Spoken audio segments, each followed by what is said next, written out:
السلام علیکم ورحمۃ اللہ۔ آج کا پہلا نشریہ سیف الرحمان کی زبانی اور پہلے اہم خبروں کا خلاصہ۔ کابینہ نے دوحہ کی میزبانی میں منعقد کی جانے والی گیس برآمد کرنے والے ملکوں کی چھٹی سربراہ کانفرنس کے نتائج کی تعریف کی ہے۔ کابینہ نے سربراہ کانفرنس کے افتتاحی اجلاس سے صاحب سمو امیر کے خطاب کا ذکر کیا ہے، جس میں انہوں نے قدرتی گیس کی انڈسٹری کے فروغ میں قطر کے کردار پر زور دیا تھا۔ کابینہ نے الجزائری صدر اور صدر ایران کے ساتھ صاحب سمو امیر کے مذاکرات کے نتائج کا خیر مقدم کیا ہے، اور روسی صدر نے میں ملٹری آپریشن کا شروع کرنے کا اعلان کر دیا ہے، اور روس نے یوکرین کی سرحدوں کے قریب کا فضائی علاقہ جزوی طور پر بند کر دیا ہے۔ سامعین، یہ تھا اہم خبروں کا خلاصہ، اور اب پیش خدمت ہے ریڈیو قطر سے آج کا پہلا مفصل نشریہ۔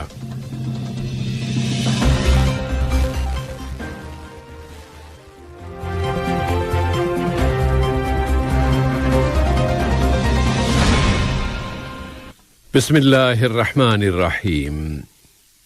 کابینہ نے وزیر اعظم و وزیر داخلہ شیخ خالد بن خلیفہ بن عبدالعزیز آل ثانی کی صدارت میں منعقد کیے جانے والے اپنے معمول کے اجلاس میں گیس برآمد کرنے والے ملکوں کے فورم کی چھٹی سربراہ کانفرنس کے نتائج کی تعریف کی ہے۔ صاحب سمو امیر شیخ تمیم بن حمد آل ثانی نے اس کانفرنس کی صدارت کی تھی، اور متعدد برادر اور دوست ملکوں کے سربراہان، وزرائے اعظم اور وفدوں کے سربراہان اس کانفرنس میں شریک تھے۔ صاحب سمو امیر نے اپنے افتتاحی خطاب میں قدرتی گیس کی انڈسٹری میں قطر کے کردار میں اضافے پر زور دیتے ہوئے کہا تھا کہ گیس برآمد کرنے والے ملکوں کے مفادات اور اس کے ساتھ ہی ساتھ صارفین کے مفادات کا تحفظ کیا جائے گا۔ صاحب سمو امیر نے ایک مرتبہ پھر اپیل کی تھی کہ ممبر ملکوں، برآمد کنندگان اور درآمد کرنے والے ملکوں کے درمیان ڈائیلاگ اور تعاون میں مزید اضافہ کیا جائے۔ کابینہ نے کہا ہے کہ اس سربراہ کانفرنس میں منظور کیا جانے والا اعلان دوحہ گیس برآمد کرنے والے ملکوں کے اس فورم کے سفر کے ایک نئے مرحلے کی بنیاد رکھ رہا ہے، اور اس گیس کی پروڈکشن اور اس کے فروغ کا روڈ میپ فراہم کر رہا ہے۔ کابینہ نے صاحب سمو امیر کی جانب سے الجزائر کے صدر عبدالمجید تبون اور ایران کے صدر ابراہیم رئیسی کے ساتھ کیے جانے والے مذاکرات کے نتائج کا بھی خیر مقدم کیا ہے۔ یہ مذاکرات ان دونوں سربراہان کی گیس برآمد کرنے والے ملکوں کے فورم کی سربراہ کانفرنس میں شرکت کے موقع پر کیے گئے ہیں۔ کابینہ نے اس کے بعد کہا ہے کہ ملک میں کورونا کی وبا کی روک تھام کے لیے اختیار کیے گئے احتیاطی اور حفاظتی اقدامات پر عمل درآمد جاری رکھا جائے۔ کابینہ نے کسٹم کے متحدہ ٹیرف کے مسودے کی بھی منظوری دے دی۔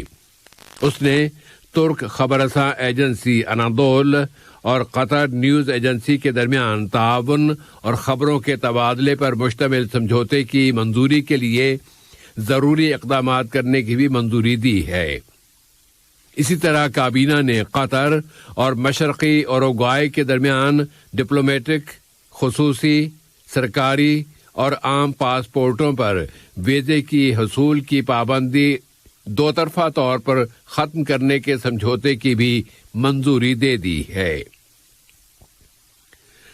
شورا کونسل کے اسپیکر جناب حسن بن عبداللہ الغانم سے فلوریڈا ریاست کے امریکی ایوان نمائندگان کے رکن جناب برائن ماسٹ اور لوئیزیانا ریاست سے اس ایوان کے رکن جناب کلائی ہائیگنز نے دوحہ میں ملاقات کی ہے، جس میں مختلف شعبوں، خاص طور پر مشترکہ پارلیمانی عمل کے شعبے میں قطر کی مجلس شورا اور امریکہ کے ایوان نمائندگان کے درمیان تعاون اور دو طرفہ تعلقات کا جائزہ لیا گیا ہے۔ دوحہ میں ہی جمہوریہ موزمبیق کے صدر فلپ نیوسی نے ملک کے نائب وزیر اعظم و وزیر مملکت برائے امور دفاع ڈاکٹر خالد بن محمد عطیہ سے ملاقات کی ہے، جس میں دونوں ملکوں کے درمیان فوجی تعلقات اور انہیں مزید فروغ دینے کے وسائل کا جائزہ لیا گیا ہے۔ شورا کونسل نے قاہرہ میں عرب لیگ کے ہیڈ کوارٹر میں عرب پارلیمانی اجلاس میں شرکت کی ہے۔ اس میں مجموعی طور پر عربی مسائل، عربی سطح کے تازہ ترین حالات و واقعات اور مشترکہ عربی عمل کو فروغ دینے سے متعلقہ موضوعات پر بحث کی گئی۔ اس اجلاس میں محترمہ شیخہ بنت یوسف الجزائری کو فلسطینی کمیٹی کے رکن بنائے جانے کی بھی منظوری دی گئی، اور یہ فیصلہ بھی کیا گیا کہ جناب عیسیٰ بن احمد النصر عرب پارلیمنٹ میں پائیدار ترقی سے متعلق مشترکہ کمیٹی کے رکن ہوں گے۔ کرپشن کے خلاف پارلیمانی ممبران کی عالمی تنظیم نے اس کے صدر جناب احمد بن عبداللہ بن زید آل محمود کی صدارت میں ویڈیو کمیونیکیشن کے ذریعے اپنے جنرل اسمبلی کا سالانہ اجلاس منعقد کیا ہے۔ اس اجلاس میں فیصلہ کیا گیا ہے کہ مجلس شورا میں داخلہ اور خارجہ امور کی کمیٹی کے صدر ڈاکٹر علی بن فتیح المری اگلے 2 سالوں کے لیے کرپشن کے خلاف پارلیمانی ممبران کی تنظیم کے سربراہ ہوں گے۔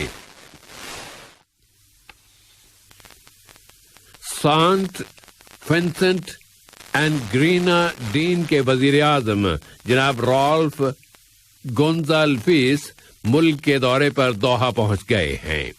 وزارت خارجہ میں ادارہ پروٹوکول کے ڈپٹی ڈائریکٹر جناب سعید علی الحاجری نے حمد انٹرنیشنل ایئرپورٹ پر ان کا استقبال کیا۔ اب یوکرین کے بحران کی طرف آتے ہیں۔ روس کے صدر ولادیمیر پوٹن نے یوکرین میں ملٹری آپریشن شروع کرنے کا اعلان کر دیا ہے اور کہا ہے کہ دونباس ریاست میں ایک خصوصی فوجی آپریشن کیا جائے گا۔ انہوں نے مزید کہا کہ روس یوکرین کی طرف سے ملنے والی دھمکیوں کو قبول نہیں کر سکتا۔ روسی ٹیلی ویژن پر اپنے خطاب میں صدر پوٹن نے کہا ہے کہ حالات کا مطالبہ یہ ہے کہ روس کی جانب سے فیصلہ کن موومنٹ کی جائے، اور اس ملٹری آپریشن کا فیصلہ اس کا مقصد عوام کی حفاظت کرنا ہے۔ روسی صدر نے کہا ہے کہ نیٹو میں توسیع اور یوکرین کی سرزمین کا استعمال ناقابل قبول ہے، اور اگر غیر ملکی مداخلت ہوئی تو روس اس کا فوری طور پر جواب دے گا۔ رائٹر کے مطابق روسی علاقے بیل جورود میں دھماکوں کی آوازیں سنی گئی ہے۔ اس سے قبل یوکرین کے صدر ولادیمیر زیلنسکی نے اعلان کیا تھا کہ روس نے اس کے تقریباً 2 لاکھ فوجی اور ہزاروں فائٹر گاڑیاں ان کے ملک کی سرحد پر جمع کر دی ہیں۔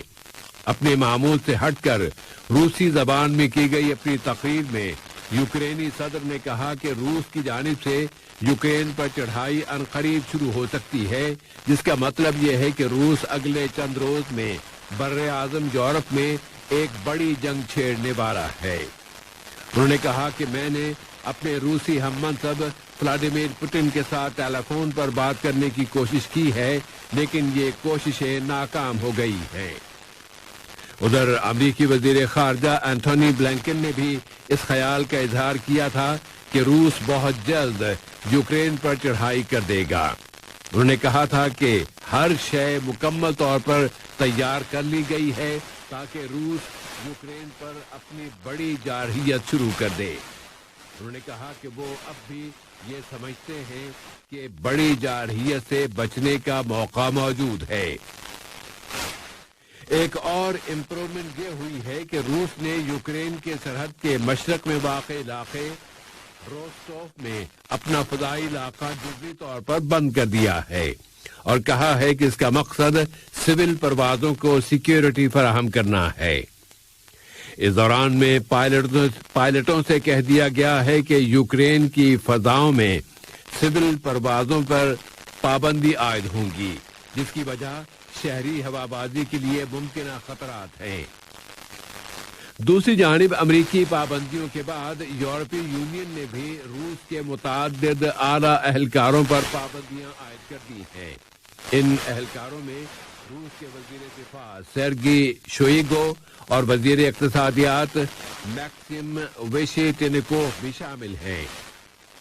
مشرقی یوکرین کے علیحدگی پسندوں کی جانب سے روسی مدد طلب کیے جانے کے بعد، جن کا کہنا تھا کہ یوکرینی فوج کی جارحیت کو روکنا مقصود ہے، یورپی یونین کے سربراہان آج جمعرات کے روز برسلز میں اپنا خصوصی سربراہی اجلاس بلا رہے ہیں۔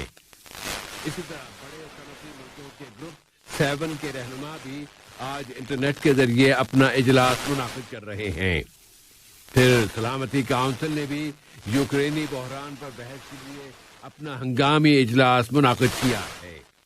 تو حالات میں بہت تیز رفتاری کے ساتھ تبدیلیاں آتی جا رہی ہیں کہ ماسکو نے یوکرین کے 2 علاقوں ڈونیٹسک اور لوگانسک کو یوکرین سے آزاد جمہوریوں کے طور پر تسلیم کر لیا ہے، لیکن روس کے اس فیصلے کے بعد اب اس کے اگلے اقدامات کا سینیریو کیا ہے، یہ سوال بہت اہمیت کا حامل ہے۔